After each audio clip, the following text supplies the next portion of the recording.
I'm a storyteller, and I would like to tell you a few personal stories about what I like to call the danger of the single story. I grew up on a university campus in eastern Nigeria. My mother says that I started reading at the age of 2, although I think 4 is probably close to the truth. So I was an early reader, and what I read were British and American children's books. I was also an early writer. And when I began to write at about the age of 7, stories in pencil with crayon illustrations that my poor mother was obligated to read, I wrote exactly the kinds of stories I was reading. All my characters were white and blue-eyed. They played in the snow. They ate apples. And they talked a lot about the weather, how lovely it was that the sun had come out. Now, this despite the fact that I lived in Nigeria. I had never been outside Nigeria. We didn't have snow. We ate mangoes. And we never talked about the weather because there was no need to. My characters also drank a lot of ginger beer because the characters in the British books I read drank ginger beer. Never mind that I had no idea what ginger beer was. And for many years afterwards, I would have a desperate desire to taste ginger beer. But that is another story. What this demonstrates, I think, is how impressionable and vulnerable we are in the face of a story, particularly as children. Because all I had read were books in which characters were foreign, I had become convinced that books, by their very nature, had to have foreigners in them and had to be about things with which I could not personally identify. Now, things changed when I discovered African books. There weren't many of them available, and they weren't quite as easy to find as the foreign books, but because of writers like Chinua Achebe and Kamara Laye, I went through a mental shift in my perception of literature. I realized that people like me, girls with skin the color of chocolate, whose kinky hair could not form ponytails, could also exist in literature. I started to write about things I recognized.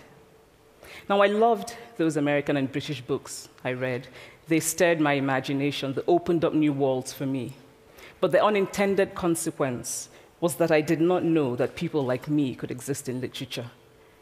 So what the discovery of African writers did for me was this. It saved me from having a single story of what books are. I come from a conventional middle-class Nigerian family. My father was a professor. My mother was an administrator. And so we had, as was the norm, live-in domestic help who would often come from nearby rural villages. So the year I turned 8, we got a new houseboy.